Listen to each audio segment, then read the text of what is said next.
It was 2 days before the Passover and the festival of unleavened bread. The chief priests and the scribes were looking for a way to arrest Jesus by stealth and kill him, but they cautioned, "Not during the festival, or there may be riot among the people." While he was at Bethany in the house of Simon the leper, as he sat at the table, a woman came with an alabaster jar of myrrh, a very costly ornament, and she broke open the jar and poured the ointment on his head. Some in attendance scolded her. "Why was the ointment wasted in this way? This ointment could have been sold for more than 300 denarii, and the money given to the poor." "Let her alone. Why do you trouble her?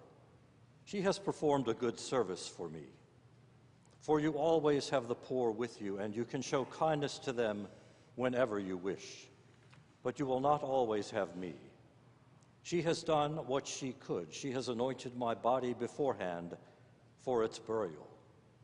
Truly I tell you, wherever the good news is proclaimed in the whole world, what she has done will be told in remembrance of her."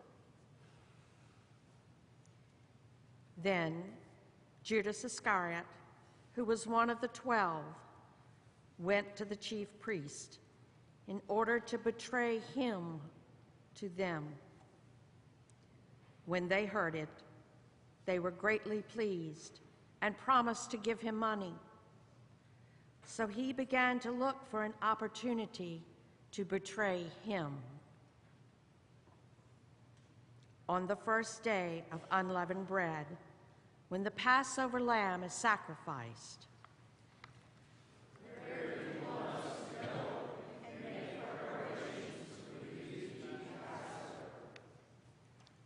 so he sent 2 of his disciples, saying to them, "Go into the city, and a man carrying a jar of water will meet you. Follow him, and wherever he enters, say to the owner of the house, 'The teacher asks, where is my guest room where I may eat the Passover with my disciples?' He will show you a large room upstairs, furnished and ready. Make preparations for us there."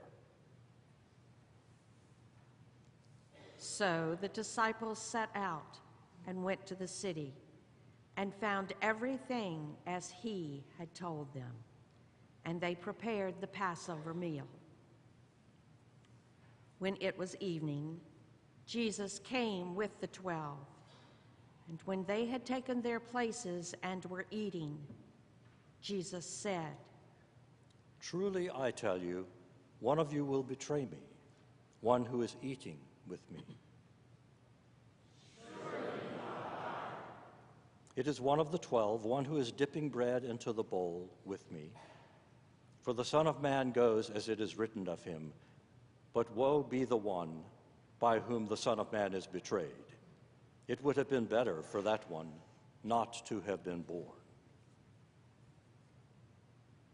While they were eating, he took a loaf of bread, and after blessing it, he broke it and gave it to them and said, "Take, this is my body." Then he took a cup, and after giving thanks, he gave it to them, and all of them drank from it. "This is my blood of the covenant, which is poured out for many. Truly I tell you, I will never again drink of the fruit of the vine until that day when I drink it new in the kingdom of God." When they had sung the hymn, they went out to the Mount of Olives. "You will all become deserters, for it is written, 'I will strike the shepherd, and the sheep will be scattered.' But after I am raised up, I will go before you to Galilee." "Even though all become deserters, I will not." "Truly I tell you, this day, this very night, before the cock crows twice, You will deny me 3 times. Even though I must die with you, I will not deny you. They went to a place called Gethsemane. Sit here while I pray. He took with him Peter and James and John and began to be distressed and agitated. I am deeply grieved, even unto death. Remain here and keep awake. Going a little farther, he threw himself on the ground and prayed that, if it were possible, the hour might pass from him. Abba, Father, for you all things are possible. Remove this cup from me, yet not what I want, but what you want. He came and found them sleeping. Simon, are you asleep? Could you not keep awake 1 hour? Keep awake and pray that you may not come into the time of trial. The spirit indeed is willing, but the flesh is weak. Again, he went away and prayed, saying the same words. And once more he came and found them sleeping, for their eyes were very heavy, and they did not know what to say to him. He came a 3rd time. Are you still sleeping and taking your rest? Enough. The hour has come. The Son of Man is betrayed into the hand of sinners. Get up. Let us be going. See, my betrayer is at hand. Immediately, while he was still speaking, Judas, one of the 12, arrived, and with him there was a crowd with swords and clubs from the chief priests, the scribes, and the elders. Now the betrayer gave them a sign. The one I will kiss is the man. Arrest him and lead him away under guard. So when he came, he went up to Jesus and kissed him. Rabbi. Then they laid their hands on him and arrested him. But one of those who stood near drew his sword and struck the slave of the high priest, cutting off his ear. Have you come out with swords and clubs to arrest me, as though I were a bandit? Day after day I was with you in the temple teaching, and you did not arrest me. But let the scriptures be fulfilled. All of them deserted him and fled. A certain young man was following him, wearing nothing but a linen cloth. They caught hold of him, but he left the linen cloth and ran off naked. They took Jesus to the high priest, and all the chief priests, the elders, and the scribes were assembled. Peter had followed him at a distance, right into the courtyard of the high priest, and he was sitting with the guards, warming himself at the fire.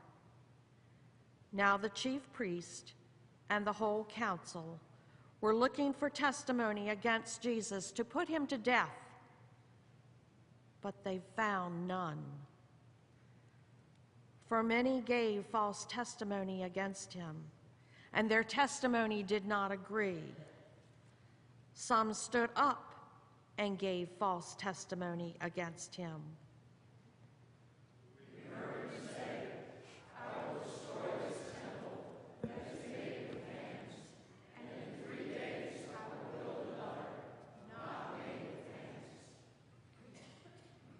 But even on this point, their testimony did not agree.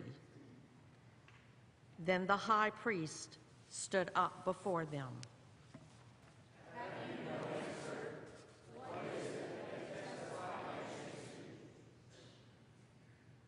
But he was silent and did not answer. Are you the Messiah, the Son of the Blessed One? I am, and you will see the Son of God seated at the right hand of the power and coming with the clouds of heaven. Why do we still need witnesses? You never heard his blasphemy. What is your decision? All of them condemned him as deserving death. Some of them began to spit on him, to blindfold him, and to strike him. The guards took him over and beat him. While Peter was below in the courtyard warming himself, a servant girl came by. You also were Jesus, the man of Nazareth. I did not know or understand what you were talking about. He went out into the forecourt. Then the cock crowed. The servant girl saw him again. This man is one of them. Again, he denied it. Later, a bystander came by.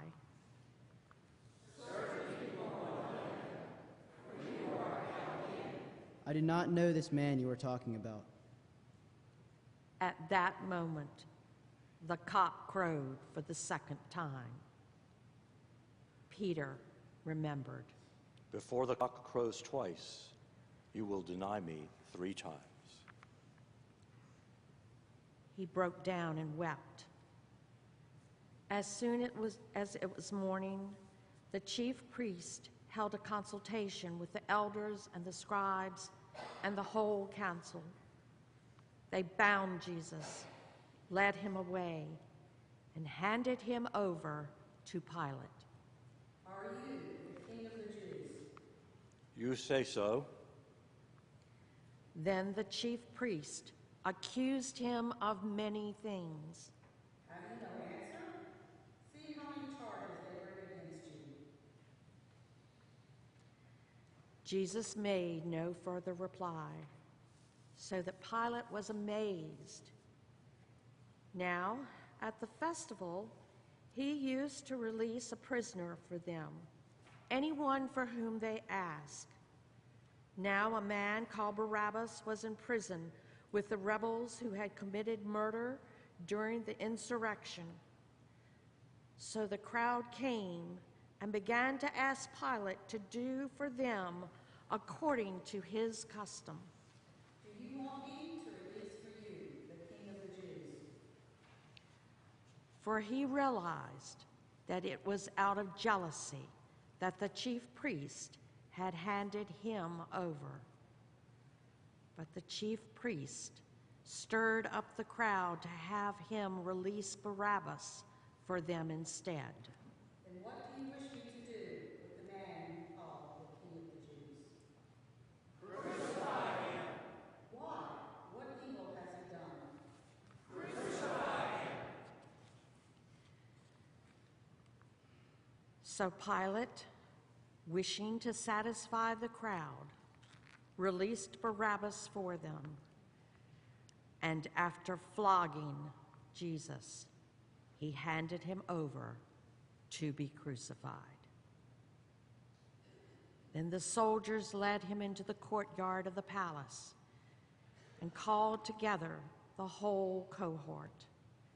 They clothed him in a purple cloak, and after twisting some thorns into a crown, they put it on him.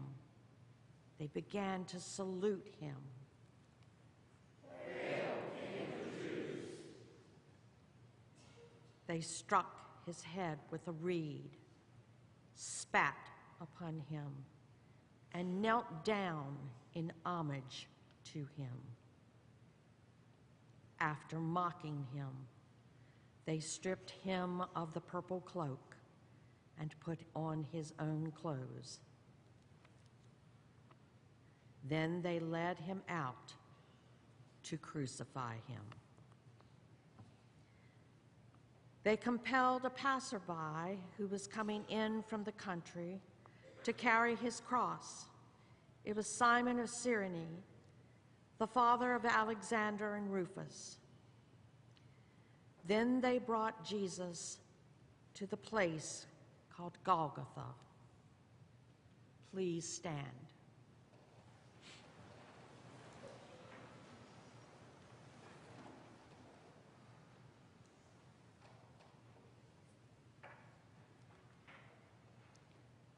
And they offered him wine mixed with myrrh, but he did not take it. And they crucified him and divided his clothes among him, casting lots to decide what each should take. It was 9 o'clock in the morning when they crucified him. The inscription of the charge against him read, "The King of the Jews." And with him they crucified 2 bandits, one on his right and one on his left.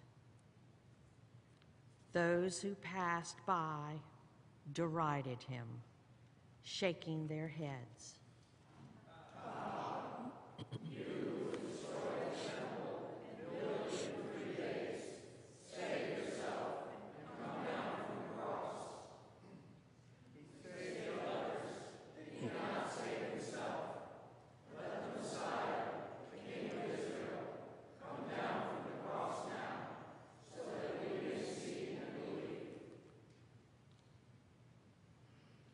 Those who were crucified with him also taunted him. When it was noon, darkness came over the whole land until 3 in the afternoon. At 3 o'clock, Jesus cried out with a loud voice, Eloi, Eloi, lama sabachthani, which means, my God, why have you forsaken me?" Some of the bystanders heard it. Listen, he is calling for Elijah. Someone ran, filled a sponge with sour wine, and put it on a stick, and gave it to him to drink.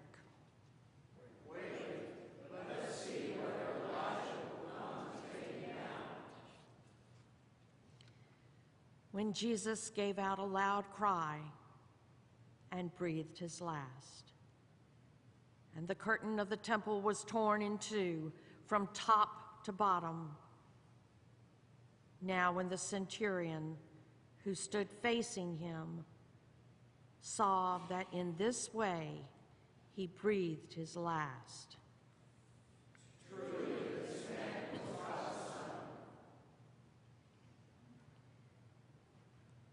There were also women looking on from a distance. Among them were Mary Magdalene and Mary, the mother of James the younger, and of Joses and Salome. These used to follow him and provided for him when he was in Galilee.